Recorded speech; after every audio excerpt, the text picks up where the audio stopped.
안녕하세요. 경매 공매 가이드입니다.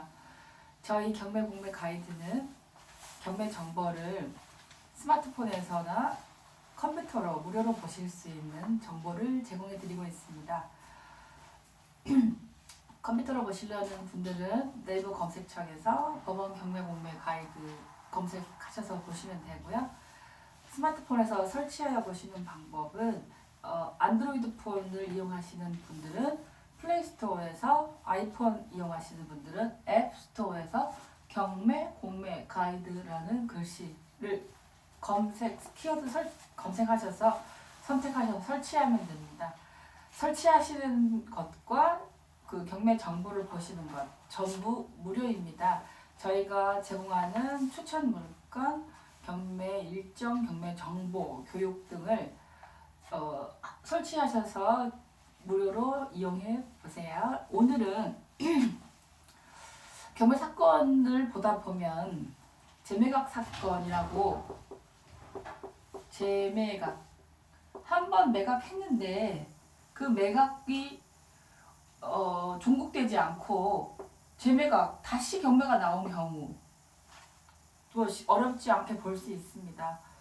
낙찰을 받으시고 왜 잔금을 안 내셔서 다시 재매각이 되는가요? 그런 궁금증 있을 수 있으십니다. 근데 뭐 여러 가지 이유가 있을 수 있지만 저희가 이거는 이래서 잔금을 내지 않았나 싶은 어떤 추측해 볼 수 있는 물건 몇 가지 골라서 같이 공부를 해보려고 합니다.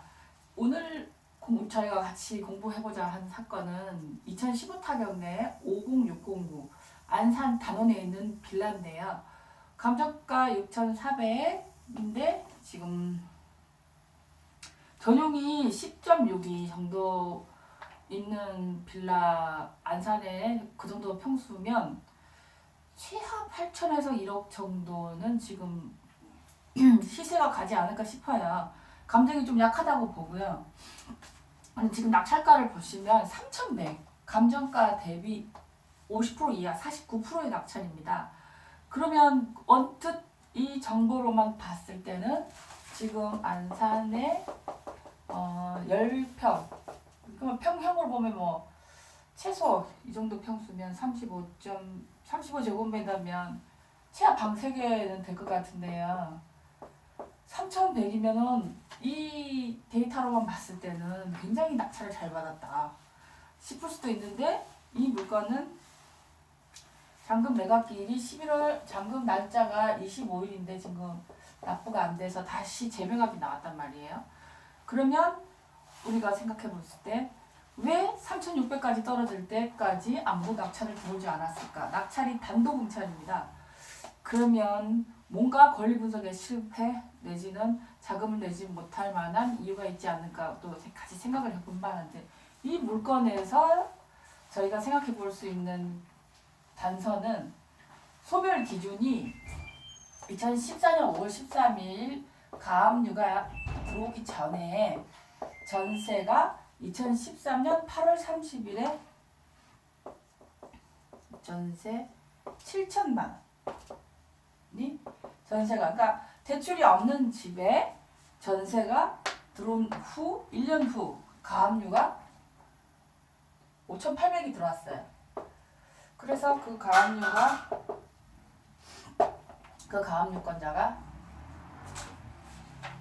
강제경매를, 그러니까 그 가압류를 한 이후 그 가압류가 판결에서 이긴 거죠. 그래서 이 물건을 매각하려고 하는데 선순위가 7천만 원이단 말이에요. 그러면 선순위 7천만 원을 받아가고 더 높게 낙찰돼서 차액이 발생해야 가압류권자가 가져갈 수 있는 경매입니다. 뭐 이렇게 보면 뭐 다 간단한데, 지금 이 전입자 2013년 전입자가 배당 요구를 했어요. 이 배당 요구라는 것은 경매 진행에 있어서 굉장히 중요합니다. 아무리 선순위 전입자라도 배당 요구를 안 하시면 배당에는 참여하지 않습니다. 배당이란 무엇이죠? 낙찰된 잔금 3,155만 원을 낙찰된 후 평균적으로 한 달 후 배당을 할 때, 한다고 배당을 실시할 때, 그 배당 때 내 돈도 받게 해달라는 요청인데, 선순위 전입자가 배당 요구를 안 한다는 것은 낙찰가 잔금으로 받아가지 않고 전 소유주나 낙찰자한테 받겠다는 의미입니다. 상식적으로 생각해 볼 때 자기가 새들어 사는 집에 경매가 진행된다면 낙찰자가 전에 계약할 당시의 집주인을 만나기는 어렵습니다. 그리고 혹시 만난다 하더라도 그분이 이미 재산이 없으시다면 이 돈을 받아낼 수 없을 확률이 높고 번거롭고 불편하고 힘듭니다. 그러면 제일 쉬운 게 배당해서 받아가는 거. 그리고 배당해서 3천만 원 배당해서 못 받아가는 부분 4천만 원이 남으면 그 4천을 새로운 낙찰자한테 달라고 하시면 되는데 이분도 배당 요구를 하셨어요. 근데 배당 요구라는 것이 언제나 내 마음대로 할 수 있는 게 아니고 종기가 있어요. 종기. 마지막 날짜. 종기 내에 배당 날짜 안에 배당 요구를 하셔야 되는데 이분이 배당 요구를 배당 날짜보다 거의 한 9개월 이후에 하셨어요. 그러면 경매 일정이라는 게 채권자들한테 낙찰을 받기 위해서 정해진 날짜가 있는데 그 배당 종기를 정하지 않는다면 뭐 1년이 지나서 3년이 지나서 경매 진행하고 나서 나타나고 이게 절차가 그렇게 할 수가 없지 않습니까? 그래서 종기를 정해준단 말이에요. 경매가 진행됐을 때 배당 언제까지 요구하시라고 하는데 날짜를 훨씬 넘겨서 하셨어요. 9개월. 그러면 배당 요구 안 한 거하고 똑같습니다. 받아들여지지 않는다. 그런데 이분이 후순위라면 문제가 되지만 이분은 배당 외에 나머지 방법, 전 소유주와 새로운 낙찰자한테 받아낼 수 있는 방법이 있기는 합니다. 그래서 이런 경우 배당 요구를 놓치신 이유를 저희가 알 수는 없지만 좀 배당 요구 날짜를 연기 신청을 한번 해보셨다면 어떨까? 간혹 그 집합 건물에 여러 명의 세입자가 사는 경우에 세입자들 중에 뭐 장기간 집을 비웠다든지 그래서 그 물건이 경매 들어간 거를 몰랐다든지 그랬을 때 배당 요구 날짜를 좀 더 늦춰달라고 했을 때 받아들여지는 경우를 본 적이 많이 있습니다. 그래서 이분은 배당 요구를 했지만 받아들이지 않아서 이분한테는 뭐 그런 청천벽력 같은 얘기는 아니지만 이 가압류권자와 낙찰자에게는 이분이 배당 요구 한 것과 안 한 것은 천지 차이입니다. 지금 가압류는 5,800이고 전세가 7천이면 총 채권이 1억 2,800에는 낙찰이 돼야 경매 진행한 가압류권자가 5,700을 다 받아갈 수 있는데 이분이 배당 요구를 안 함으로써 7천만 원이 1순위가 아니고 가압류권자 5,800이 1순위죠. 자, 그럼 낙찰가 3,100이 전세 세입자한테 가는 게 아니고 청구권자인 가압류권자에게 가고 그 가압류권자 5,800에 3,100을 못 받은 부분은 소멸, 말소. 이거를 못 받은 거를 낙찰자한테 청구할 수는 없습니다. 가압류권자는. 곧 청구해야 된다면 전 소유주에게 청구할 수는 있습니다. 나머지 차익에 대해서.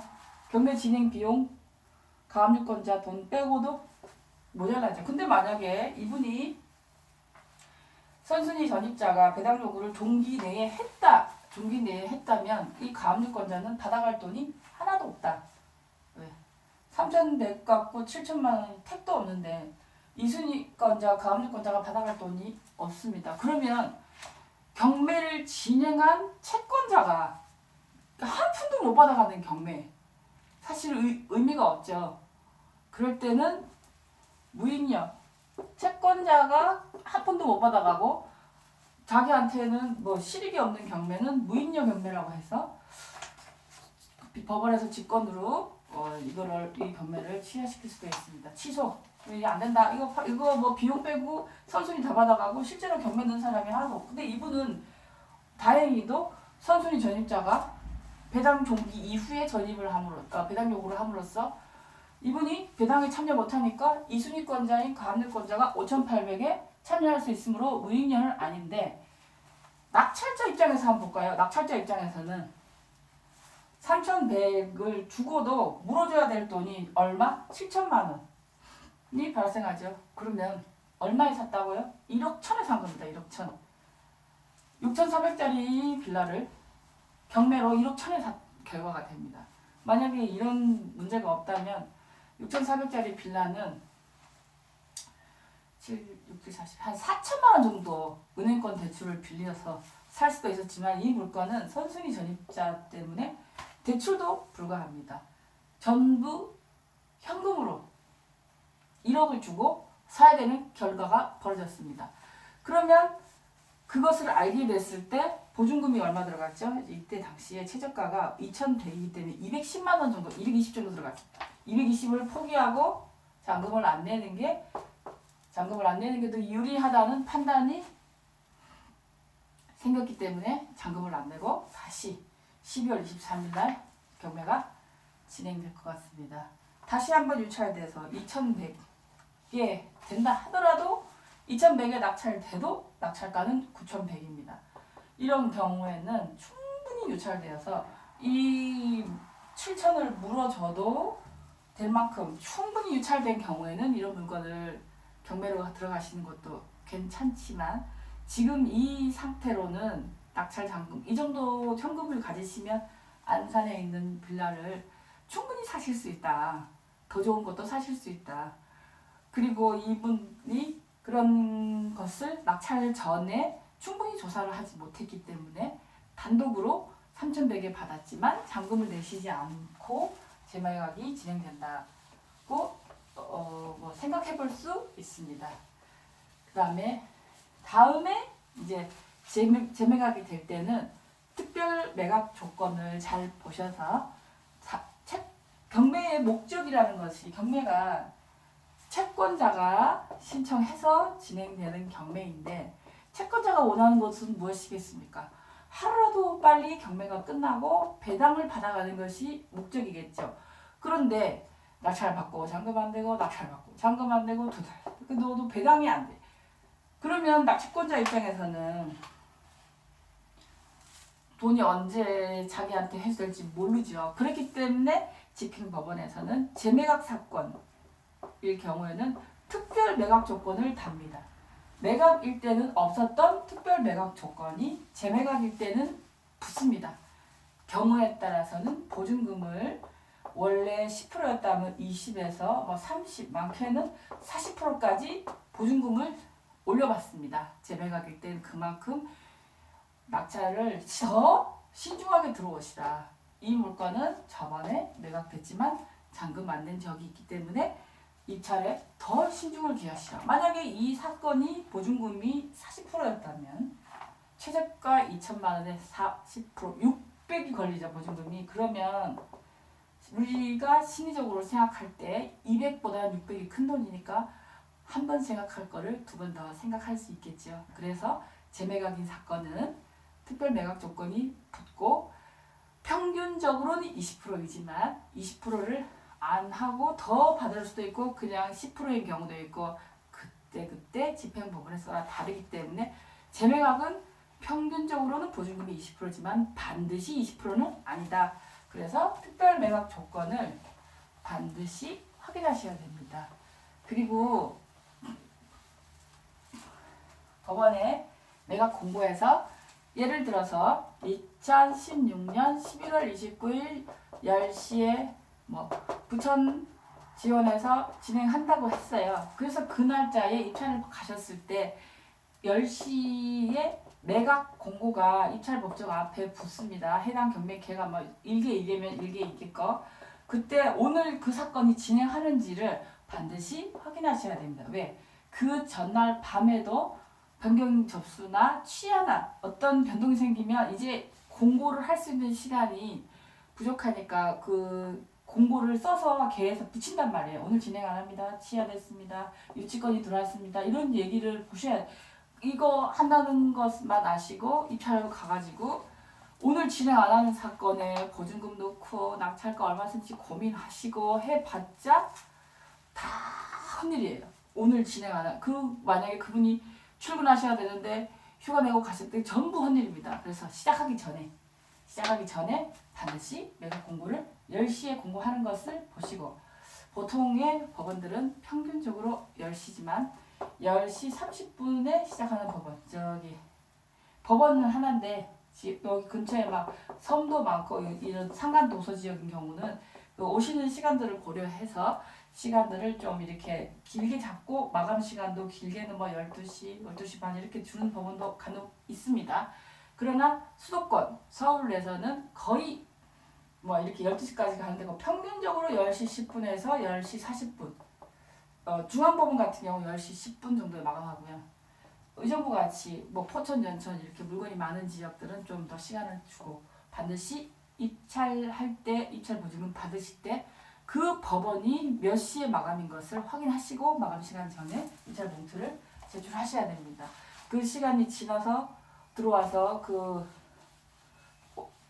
제출하신다고 했을 때 그것을 받아들여지지 않는 경우가 많습니다. 입찰 봉투를 쓰셨어요. 봉투를 봉투함에 넣었어요. 넣고 나서 생각해 보니까 너무 많이 쓴 것 같다. 바꿔야겠다. 다시 꺼낸 것도 안 됩니다.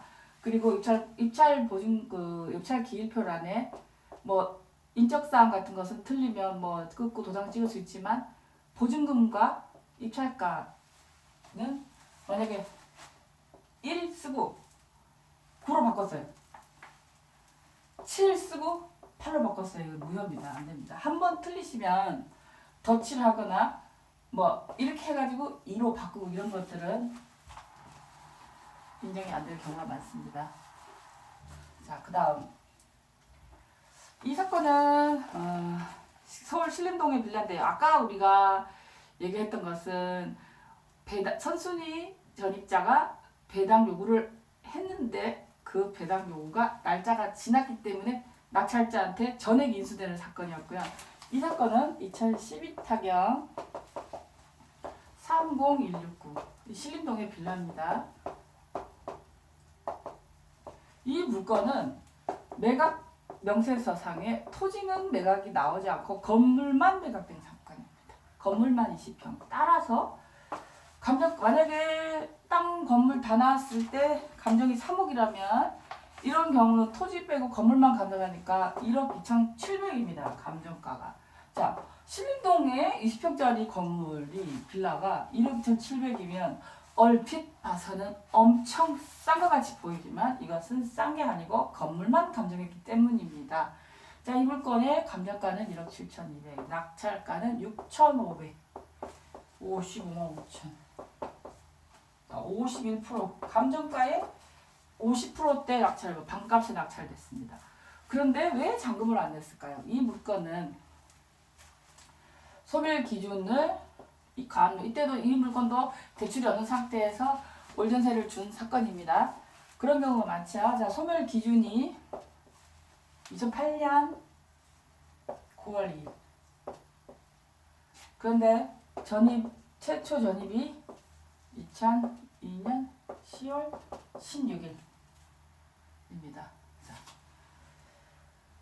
뭐 물론 이 전세도 토지가 없는 상태에서 건물만 싸게 들어왔겠죠. 근데 이 분은 선순위 전입자께서 배당 요구를 배당 종기 내에 했는데 배당을 요구를 취하했어요.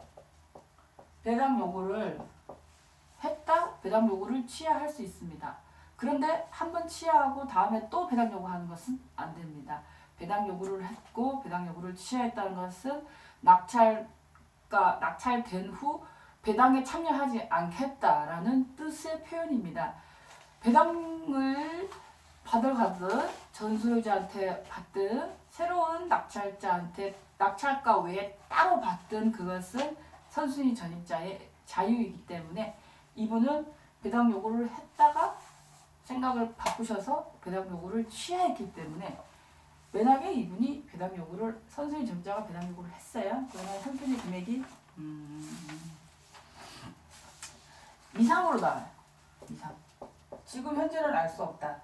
배당 요구를 하면 배당 요구할 때 전세 계약서를 제출하지만 배당 요구를 안 하면 전세 계약서가 없고 또 집행관이 해당 조사 갔을 때 대응을 하지 않으면 이 사람이 얼마에 들어와 있다는 걸 알 수가 없어요. 이거는 이제 드러나지 않은 위험성이죠. 그게 5천일 경우와 1억일 때는 완전 다른 얘기잖아요. 근데 지금 이분은 배당 요구를 취하했기 때문에 알 수가 없어요. 미상. 그러면 이분이 배당 요구했을 때 서류가 접수가 돼 있을 거예요. 근데 낙찰을 들어가려고 하는 사람은 그걸 볼 수가 없다. 낙찰이 된 후에 이해 당사자가 돼서 최고가 매수인의 자격으로는 열람을 할 수 있지만 지금 현재는 그냥 미상인 상태로 입찰을 참가해야 됩니다. 그러면 여러 가지 위험성이 있죠. 첫 번째, 물어줘야 되죠. 이게 얼마인지 알아야지. 이게 뭐 얼마인지는 모르니까 일단 물어줘야 되는데 인수된다. 첫 번째 위험성. 인수. 그 금액을 줄 때까지 건물을 인도받기 어렵다. 실수요자들이 이거 받았다면 이 사람 가계집행이 안 되니까 이 사람 때문에 날짜를 못 맞춰서 입주 못할 수도 있겠죠. 인수된다. 세 번째 위험성. 대출이 안 나온다. 그러면 이 건물의 실제 매입 가격은 6,500 플러스 전입. 얼마인지 모르니까 알파로 밝게 하소. 경매에서 제일 위험한 것은 드러나지 않는 위험성입니다. 어느 정도가 드러난다면 그에 따르는 어느 정도 물어줘도 그 물건이 메리트 있다 없다 수익률 계산을 할 수 있는데 이 물건은 그런 수익률 계산이 불가능하죠. 이런 상태 때문에 그래서 이 물건이 이때 또한 단독으로 응찰됐지만 잔금을 미납한 것이 아닌가. 대출만 안 나온다면 어떻게 6,500을 마련을 할 수 있겠죠. 근데 그 잔금을 내고도 그 건물을 인도받지를 못하고 인도받기 위해서는 그 사람이 제출하는 금액을 줘야 건물을 인도받을 수 있는 위험성이 있습니다. 그리고 나중에 이 물건을 사서 파실 때도 건물만 팔지 땅은 안 나왔잖아요. 그러면 건물은 감가상각이 일어나잖아요. 땅이 올라주는 건데 그러면 이게 나중에 시간이 가서 마모가 됐을 땐 이 돈도 받지 못할 수도 있습니다. 그래서 낙찰을 잔금을 안 내신 것 같고 한 번 더 우리가 생각을 해보면 토지가 안 나온 경매만 나온 물건도 누군가가 입찰을 합니다. 근데 이런 물건 같은 경우는 이해 당사자들, 채권자, 토지 소유자, 이런 분들은 들어오실 수 있지만 이해 당사자가 아니신 그냥 그 순수한 낙찰자들은 다른 물건을 낙찰 받으시는 것에 비해서 기회비용이라는 게 발생한단 말이죠. 한 번 낙찰 받으면 돈 들어가죠. 그 돈이 들어가기 때문에 다른 물건 좋은 거 나와도 못 들어가잖아요. 최소한 3개월에서 6개월 정도 돈이 잠기고 발품 팔아야죠. 이것저것 해야죠. 조사해야 되죠. 그 많은 기회비용이 발생하는데 그 물건 말고 다른 물건을 했을 때 더 많은 수익률을 내릴 수도 있지 않겠습니까? 그래서 이렇게 생각했을 때 이 물건을 받아서 엄청난 수익을 내릴 수 있다는 메리트가 없다면 들어갈 이유가 굳이 없다. 이해 당사자가 아니라면 다른 거 하시는 게 더 낫다. 그런데 예를 들어 여기 신림동에 이 정도 되는 평수의 빌라가 예를 들어 한 4억 정도 하는데 이런 선순위 문제가 없고 인수 권리가 없는 상태에서 한 1억 정도의 낙찰을 받는다면 법정지상권이 성립이 된다면 그 건물이 콘크리트면 콘크리트 건물에 앞으로 법정지상권이 성립되는 기간이 30년 남았다면 그냥 30년 동안 내가 만약에 월세를 산다 하면 얼마 정도 드는데 그냥 1억을 30년 후에 철거된다고 보고 또 어떻게 그때 토지 소유자가 바뀔 수도 있고 30년이라는 기간이 굉장히 길지요. 그래서 그런 생각으로 들어가신다면은 그것도 일리는 있지 않나 이렇게 생각을 해봅니다. 하나 더 살펴보겠습니다. 이 물건은 인수 권리가 있는 거를 알고 들어가신 것 같아요. 그만큼 많이 유찰이 됐을 경우에 인수되는 권리가 있더라도 들어가 볼만은 하다고 아까 제가 말씀드렸는데 이 물건은 2015타경에 13653 강남에 있는 도곡 렉스 아파트입니다. 도곡 렉스 아파트. 감정가는 18억 2천. 낙찰이 한 번 됐었어요. 낙찰이 10억 1120. 56%. 전 강남 아파트 56%에 낙찰을 받았다면 굉장히 잘 받은 겁니다. 그런데 잔금 안 내셨어요. 그러면 이거 지금 10억인데 보증금이 안 나요. 9억 3,100이니까 보증금이 9천만 원, 1억 정도 되는. 보증금이 1억 정도 돼요. 안 내시면 1억을 손해를 보신 거예요. 그러면 이 1억은 배당 금액으로 합해지니까 채권자들한테는 아주 좋은 얘기지만 낙찰을 받으시는 분한테는 낙찰 한번 잘못 받았다가 돈을 많이 손해 보신 경우죠. 잔금을 안 내셨기 때문에.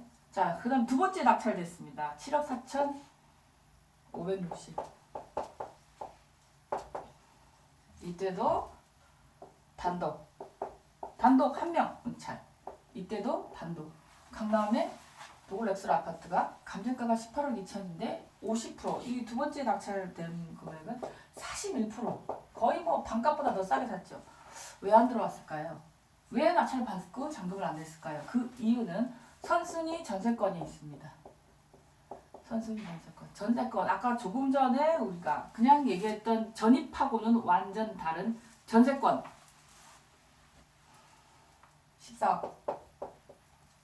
전세권은 말 그대로 등기에 공시되는 권리입니다. 등기에 공시되죠. 그러면 지금 우리가 그냥 대출이 있든 없든 전세 계약하고 전입한 거는 등기에 공시가 되지 않지만 전세권은 등기에 공시되기 때문에 굳이 세대관람 해보지 않아도 그 집에 등기만 떼보면 누구나 알 수 있죠. 전세가 있다. 자, 근데 이 물건은 이 전세권을 하고 2일 후에 신한은행에서 대출을 받았어요. 대출이 있는 상태에서 신한은행에서 전세가 있는 상태에서 신한은행이 대출이 나왔고 그 신한은행이 경매를 진행한 임의경매 사건입니다. 자, 선순위 전세권자 14억은 대출이 없는 상태에서 올 전세 들어갔기 때문에 그때 당시에 시세가 지금 강남에 재개발 아파트 외에 좀 이렇게 신축은 아니지만 그래도 뭐 10년, 15년 내외의 아파트들은 매매 가격과 전세 가격의 차이가 거의 최하 75에서 거의 85% 매매가에 거의 육박합니다. 그러면 지금 예를 들어 14억이면 매매가가 한 16억일 때 전세 들어갔다고 보면 되죠. 그 이후에 후순위가 대출해준 건 신한은행이 판단한 거고. 자, 그러면 전세권자가 있는 상태에서 신한은행에서 임의를 넣었을 때 전세권자는 배당 요구를 안 해도 낙찰자한테 이 전세권을 받을 때까지 전세권을 말소해주지 않아도 되는 선순위 대항력이 발생합니다. 전세권자는 아까도 말씀드렸다시피 배당을 요구를 하고 싶으면 하고 원하지 않으면 안 하셔도 되죠. 왜? 등기에 공시되어 있는 권리이기 때문에. 그런데 이런 전세권인 경우에는 다른 채권하고 좀 다르게 세입자이면서 채권자인데 채권자이지만 그 세입자의 채권 전세권을 설정하고 전입하지 않으시면 세입자가 아니고 그냥 채권이고 이건 전세권을 설정하고 전입까지 하셨기 때문에 세입자이면서 채권자라고 볼 수 있죠. 채권자이면서 그 채권을 14억에 대한 돈을 주고 그 부동산을 인도받아서 점유하고 계신 거죠. 그러면 배당 요구를 두 가지 방법으로 할 수 있죠. 세입자로서 전세 계약서를 할 수 있고 두 번째 채권자로서 채권 계산서를 낼 수 있습니다.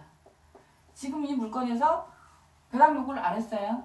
그렇지만 낙찰이 된 이후에 채권 계산서를 만약에 넣는다면 낙찰에 참여할 수 있겠죠. 그런데 낙찰 전에 이분이 채권 계산서를 내실지 안 할지 알 수 없으므로 낙찰 금액 외에 14억을 더 더 하는 게 맞습니다.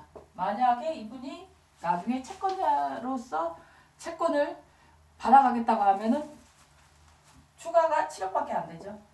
7억 낙찰 내고 선순위 14억 물어주고 7억 물어주고 14억 그러면 14억에 사는 거죠. 18억 2천짜리를. 만약에 이분이 지금 배당 요구도 안 했지만 채권 계산서도 안 낼 경우에는 얼마죠? 21억에 사는 거죠. 감정가 18억보다 훨씬 높습니다. 21억에 이 물건을 산다고 계산을 할 수밖에 없습니다. 또 만약에 이분이 선순위 저세권자가 배당 요구를 해서 7억을 다 가버린다면 7억이 넘죠. 8억이네요. 저번에 보증금 1억이 있으니까 8억을 다 받아버린다면 물어줘야 되는 돈도 6억으로 줄죠. 네. 13억을 사는 거. 왜? 저번에 배당에서 1억을 보증금을 냈기 때문에 자 그래서 이 물건은 이 낙찰자께서 전세 보증금 14억을 물어줄 인수할 생각을 하고 21억에 샀다. 아까 조금 전에 우리가 낙찰 잔금 안 낸 거하고는 다르고 이거는 인수되는 걸 인지하시고 왜냐면 전세권 금액이 확실하므로 이거를 인정하시고 14억을 21억에 사. 지금 이 아파트가 감정가는 18억 2천인데 KB 시세의 상한가가 21억이기 때문에 KB 시세 그 상한가를 기준으로 낙찰을 받지 않으셨나 그렇게 생각합니다. 오늘은 낙찰 받을 때 보통 보면은 인수되는 권리가 없으면 제일 좋지만 인수되는 권리가 있으면 그걸 알면서도 이 물건을 낙찰을 받으신 경우도 있고 모르셔서 그거를 낙찰 받고 잔금을 안 내신 경우도 있는데 이 물건 같은 경우에는 아마 현금으로 21억을 내실 수 있는 여력이 있을지 않나 생각을 해봅니다. 전세권 14억을 주기 위해서 담보로 제공해서 대출 받을 수는 없고 자신의 다른 부동산을 담보로 제공하시거나 현금 여력이 그만큼 있으셔야 낙찰을 받을 수 있는 물건인 것 같습니다.